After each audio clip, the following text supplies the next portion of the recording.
Bill Callahan is widely regarded as the best offensive line coach in NFL history. He's been a part of some great offensive lines as the leader in his career.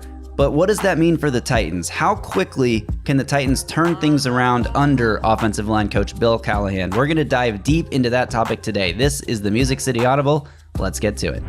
Oh, welcome everyone to another episode of the Music City Audible podcast presented by Broadway Sports Media in partnership with 440 Sports. I'm Justin Graver. With me, as always, Justin Melo. And Justin, I'm pretty excited to dive into the history of Bill Callahan as an offensive line coach and look at how the Titans can change heading into this season. What's up? How's it going? Doing well, man. Look, you drove the bus on this topic. I'm not going to lie to our listeners. You've gathered some really good info, some really good statistics that takes a deep dive into how Bill Callahan's previous teams have improved on the offensive line from year to year.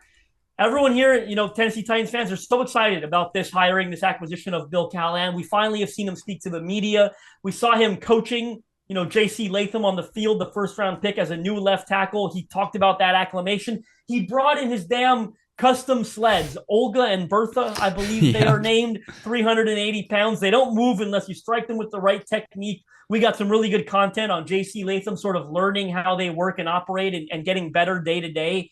So now I'm excited to really look at these numbers and how Bill Callahan could impact the Titans offense in 2024. Me too. And before we dive into it too far, let me just thank everyone who is tuned in on the audio platforms for tuning in. But I would also ask that you go watch this video on YouTube. Please subscribe to the Music City Audible YouTube channel. Give this video a like and drop a comment below. How excited are you, 1 to 10, for Bill Callahan? Can he make this Titans offensive line a top 5 unit, a top 3 unit, the best unit in football? We're going to dive into those numbers today. And thanks also to our sponsors, Sinkers Beverages in East Nashville and Bluegrass Beverages in Hendersonville. Sinkers Beverages is the premier wine, spirits, and beer store in the Inglewood area of East Nashville. Been serving the community since 1985. Sinkers can help you with large parties, themed events, or finding something unique for a special occasion. From birthday parties to milestone celebrations to everyday moments, Sinkers can help with the right drink for every occasion. Check out sinkersbeverages.com or the link in this podcast description to join the In-Crowd. In-Crowd members get access to allocated wines and spirits, exclusive events, early access to barrel releases, and more. Check out Sinkers Beverages in East Nashville and Bluegrass Beverages in Hendersonville. All right, Justin, let's get into this topic because like you said, I have pulled some numbers here and I'm really excited to share what I have found. First, let's start with the Titans. The Titans last year, now, this is kind of annoying because I've been using PFF rankings, and obviously we all know PFF, grain of salt, blah, blah, blah. There's still a great look at how to ranking a unit of offensive lines. They're a good resource for that. So unfortunately, they never put out a final 2023 offensive line rankings that I can find. So where last season everyone finished, they have the preseason rankings up, but somebody on Reddit put together this very extensive, O-line score based on sack percentage, average time to throw, average pocket time, yards before contact on rush attempts, yada, yada, yada, a whole bunch of stats. Titans were the third worst offensive line by this big combined metric last year. Makes sense. 30th ranked offensive line. It does make sense if you watched football. You probably guessed that the Titans were in the bottom 3 offensive lines of the NFL, and they were by all these metrics. So how high can Bill Callahan raise a group that was so bad last year? Obviously, you add a first-round pick, J.C. Latham. You get, hopefully, a fully healthy season from last year's first-round pick, Peter Skoronski, who went through an appendectomy mid-season, lost a bunch of weight and strength, and obviously that derailed some of the productivity he could have had. But he looked like he was at his best in Week 18. He was mauling the Jacksonville Jaguars' run defense in Week 18. So you're high on those two guys. He looks good. And he looks good in OTAs. He looks built. He looks big and back to that weight and strength that he had before the appendectomy. So you feel really good about those two guys. You sign a center, Lloyd Cushenberry, and I don't think it can be overstated the impact that going from a bad center to a good center can have on your entire offensive line. I mean, this is the cohesive piece in the middle that has to help everything gel. He's the one calling out protections before the snap when it comes to pass protection. He's the one calling out assignments when it comes to run blocking based on obviously how the front is aligned in front of the offensive line. He is a huge factor, not just physically, but mentally helping the offensive line stay together. And we saw the difference when Ben Jones left what the Titans were doing. When Ben Jones retired and the Titans went to Aaron Brewer, what that did to the offensive line in terms of their cohesiveness and their ability to pick up stunts and climb to the next level in the run game and all these things that we kind of take for granted watching football. The center is such a key part of that. So I want to keep that in mind as we move forward. Obviously, the Titans have major question marks at right guard and right tackle. We covered that extensively earlier in the week, so go check out that episode talking about the right guard, right tackle position battles if you missed it. But all that to say, there is talent on this offensive line. You feel great about the center through left tackle spots. Right side, you kind of hope that Bill Callahan can work his magic with those guys, right? But what is his magic? And that's what I want to get into today. So, Justin, if we look at Bill Callahan's previous 3 stops, he was with the Dallas Cowboys shortly from 2012 to 2014. Then he went and coached Washington from 2015 to 2019. And he spent the last 4 years in Cleveland, 2020 through 2023. So let's look at what the offensive lines were doing before Bill Callahan got there and what they were doing once Bill Callahan got there. So I'm going to start with the Cowboys.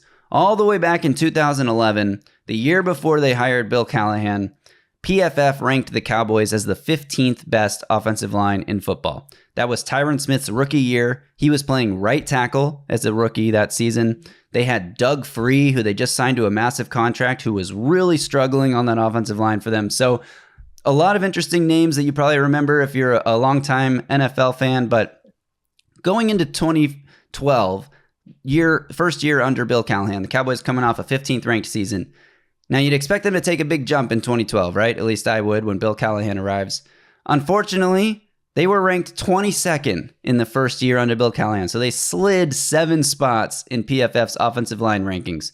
But it's important to note, again, Doug Free was still there, playing at a pretty bad level. They had a center who was a journeyman who hadn't started many games until he got to Dallas, and then he started 7 out of his 9 games he played that year for the Cowboys. A name that I can't remember off the top of my head, and if I said it, you wouldn't know who the hell I was talking about anyway, because you probably never heard of him. But then, 2013, in the second year under Bill Callahan, they go out and draft Travis Frederick in the first round, the center. Remember what I said about how important the center position is. They jump from 22nd in 2012 to the 4th ranked offensive line in 2013. And from 2013 to 2014, they go from 4th to 1st overall in PFF's rankings. And that was the year, 2014, that they added Zach Martin.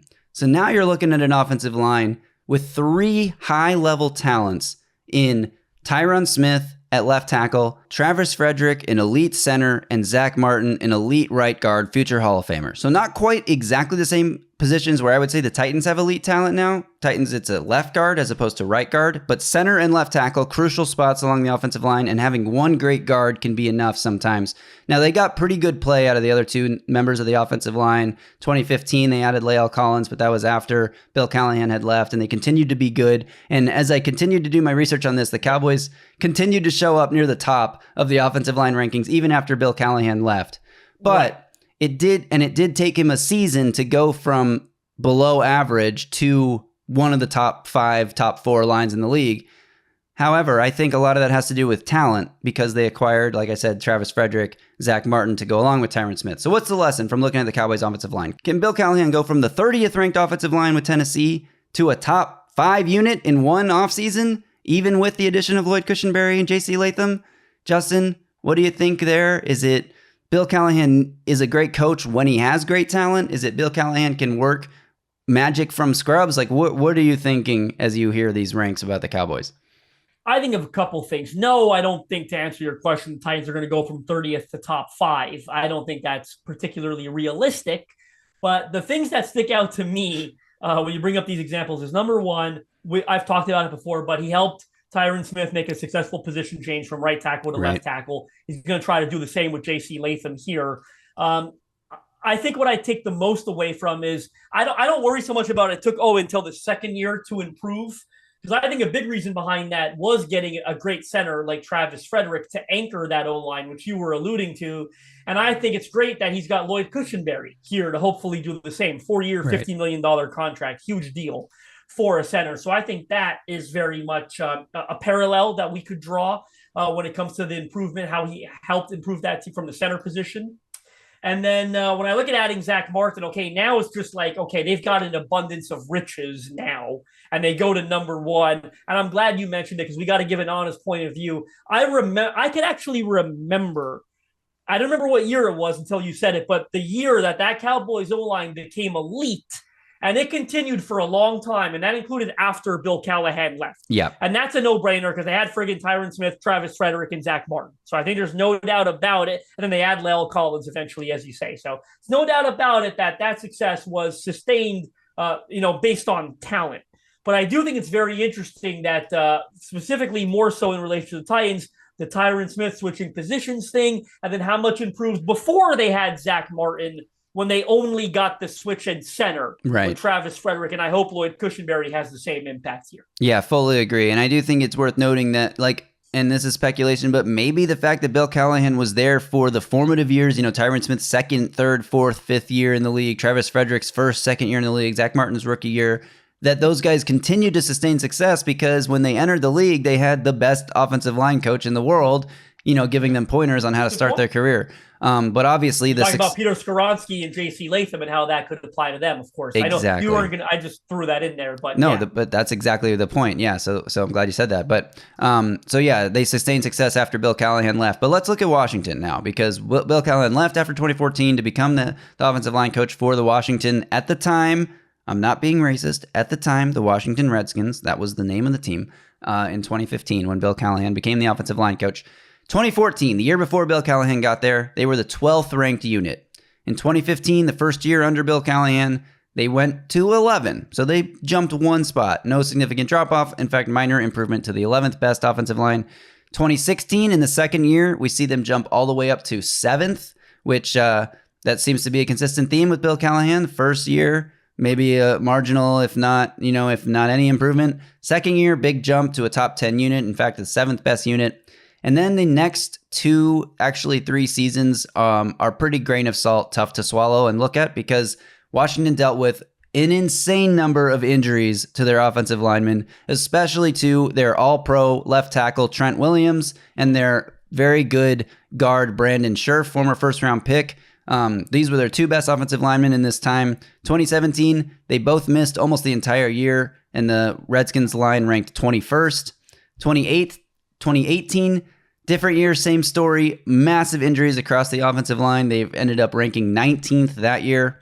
2019, the last year under Bill Callahan, Trent Williams sat out that year, if you remember, because he was fighting with the team doctors for Washington about how they handled his concussions and the brain injury and everything that happened there before he was traded to San Francisco. So Trent Williams sat out the whole year, and Scherf suffered a season-ending injury that year. Another tough year for them. They still finished as the 13th ranked offensive line that year. So still working with not very good talent, not very good players. Bill Callahan able to make something happen there.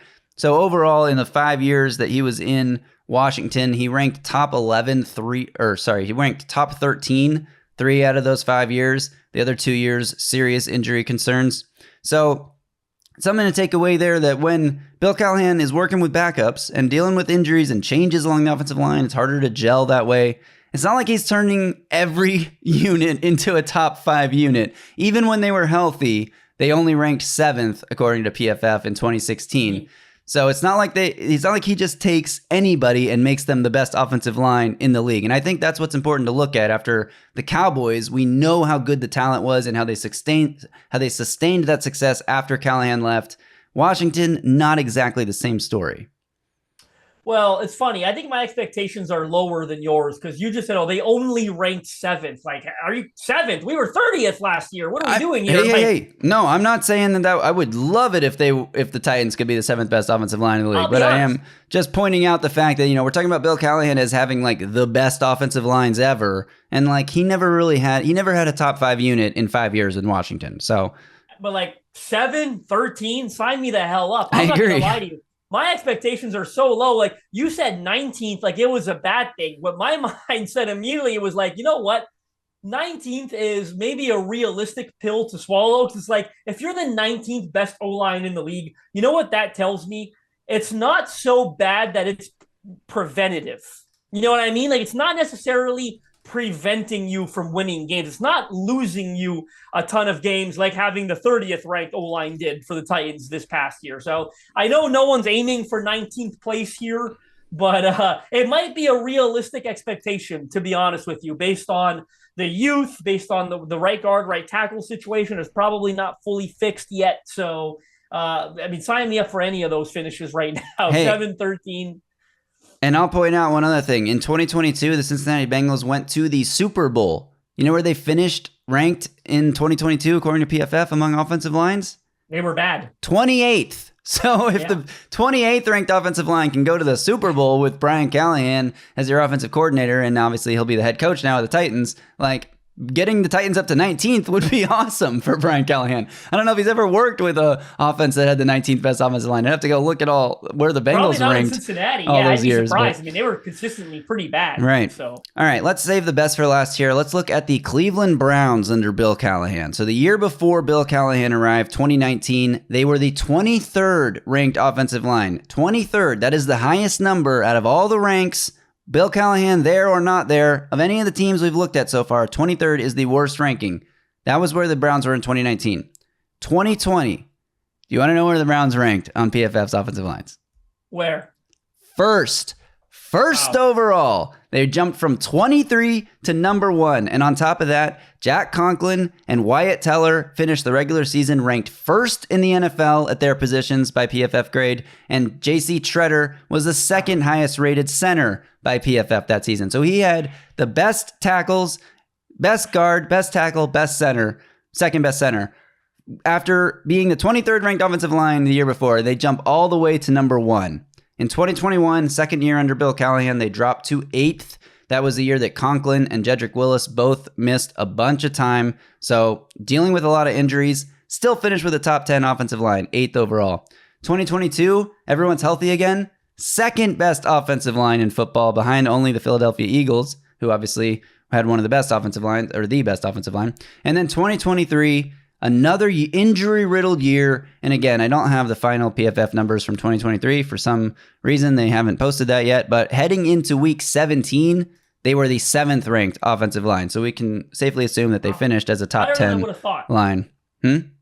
Higher than I would have thought. Exactly. And especially last year, all the injuries they dealt with. I mean, they were really hit hard last year. So you're telling me that first year, Jack Conklin was the number 1 ranked under Bill Callahan? Yep. Whoever let him get away was stupid. Hey, man. Who let Jack Conklin get away? We're not talking about John Robinson right now. But yeah, I mean, it is possible to go from 23rd to first. And they had the talent. Obviously, you don't just have Jack Conklin, Wyatt Teller, and J.C. Tretter finish that high in their positions rated by PFF if they don't have talent. But that's 3. It's not 5 all-pro guys, right? We're talking about the Cowboys when they were first. They had 3 guys that you could really count on. The Browns, when they were first, they had 3 guys that you could really count on. If J.C. Latham hits the ground running, I think a lot of it hinges on whether or not J.C. Latham is effective. Like, we're sitting here, we've done a lot of film breakdowns on him. You've talked to a lot of people who've coached him. We had, obviously, his high school head coach on this podcast a couple weeks ago. Like, we've done a lot of deep diving into J.C. Latham, and we believe that he's going to be really good right out of the gate.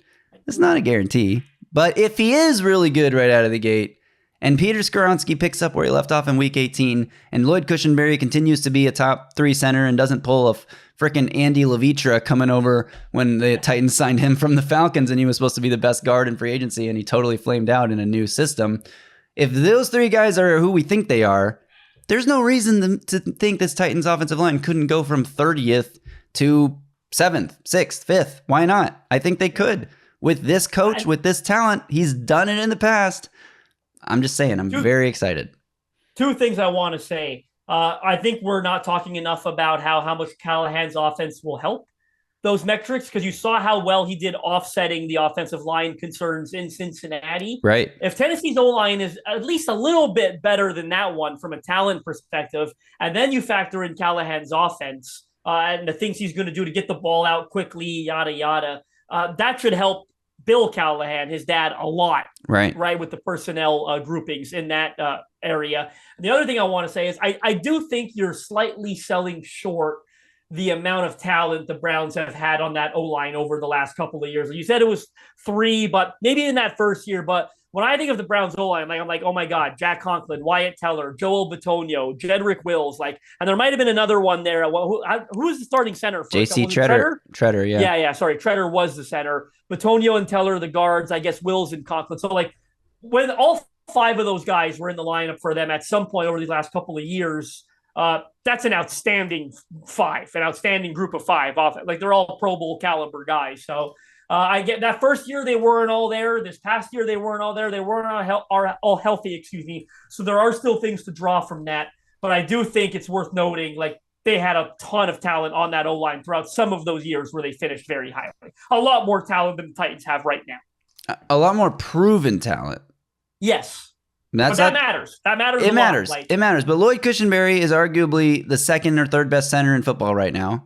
He's a proven talent for sure. The other 2 aren't. Especially with Jason Kelce. With Jason Kelce retiring, Lloyd Cushenberry rises up a spot, right? You're right. The other 2 guys, Peter Skoronski, JC Latham, are not proven. I think Peter Skoronski is half proven. If he plays as well as he did when he was healthy last year as a rookie, I'm telling you, go watch the Week 18 tape of Peter Skoronski absolutely dominating. And again, it's against Jacksonville, so Jacksonville, what are we thinking of that? But it's not like they were a bad defense last year. I'm very high on what Peter Skoronski can be. JC Latham, extremely unproven, obviously never taken a snap in the NFL. You just feel like he's gonna be great. I don't know. Maybe that's the Titans bias in me, but. And don't get me wrong, I'm very high on both of them as well. I don't want to give off the impression that I'm not. I love both of those guys. I'm super high on them. I think they're going to have great years, great careers. We're sitting up here talking about Travis Frederick and Tyron Smith. Let's wait, right? And those guys weren't proven either when they got his hands on them, right? But let's wait.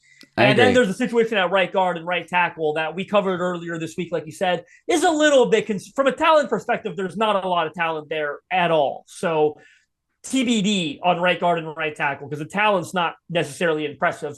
It's how Bill Callahan's going to do to help mold and develop those young players at those 2 positions, and how Callahan's offense is going to help them out. Yeah, I agreed. And you can throw chips that way and whatever, but just talking about from a pure talent perspective coming out of the draft, Wyatt Teller was a 5th round pick. It's a pretty vast difference from Peter Skoronski being the 11th overall pick. Now, Jedrick Wills was the 10th overall pick, so that sort of rivals the Peter Skoronski 11th overall was pick. Was a big money free agent addition that had been to a Pro Bowl. Who was the former 8th overall pick, 1 spot lower than JC Latham as the 7th overall pick. So technically, Skoronski 11, Jedrick Wills 10, 1 pick apart, Jack Conklin 8, JC Latham 7, 1 pick apart. So you could say coming out of the draft talent-wise, they're on a comparable, arguable level there.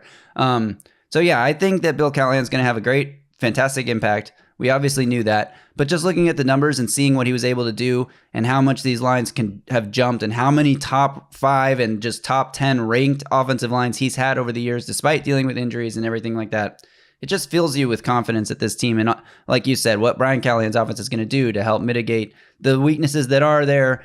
Bill Callahan helping in the run game, his run coordinated offenses have been so good, especially looking back at Cleveland and Dallas and even those Washington teams. So I think if I had to predict where the Titans offensive line could jump from, starting at 30, now that's way lower than even the lowest number we saw on this list. So it's a worse starting point if you look at it that way.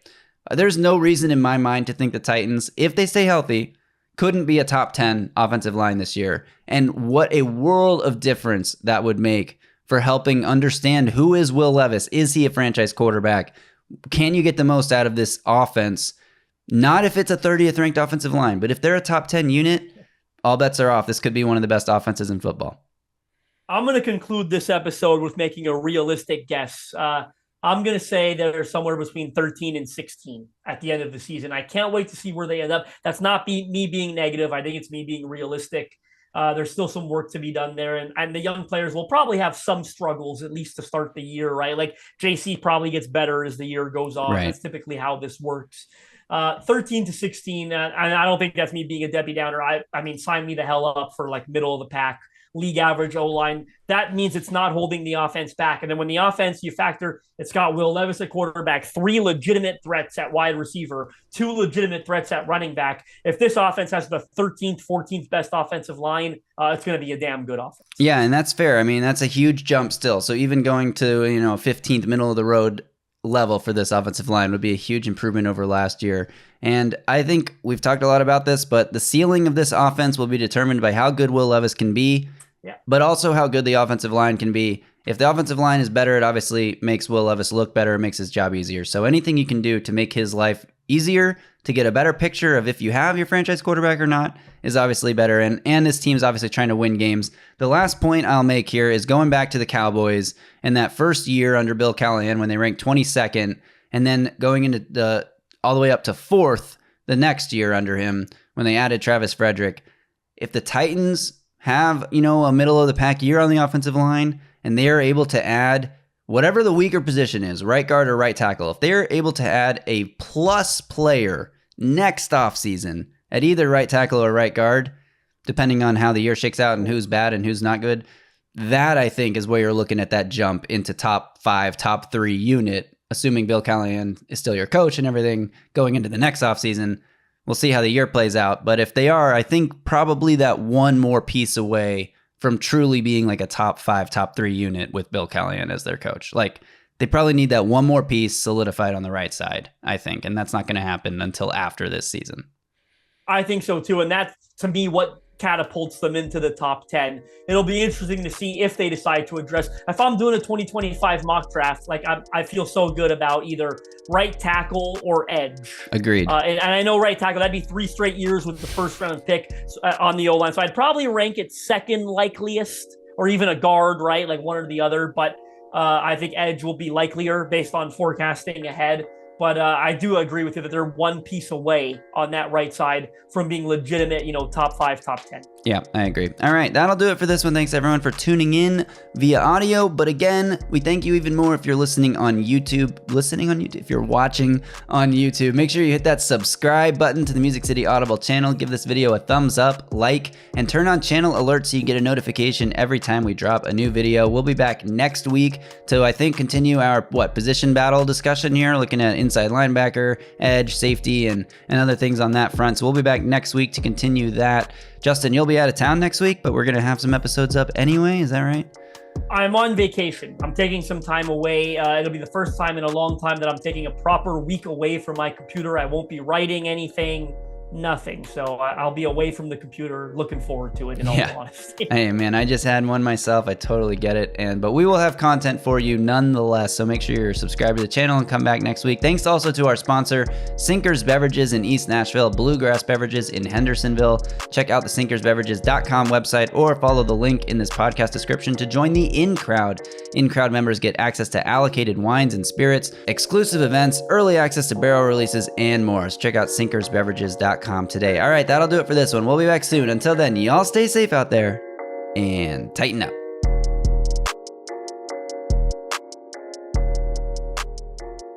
A Broadway sports media production.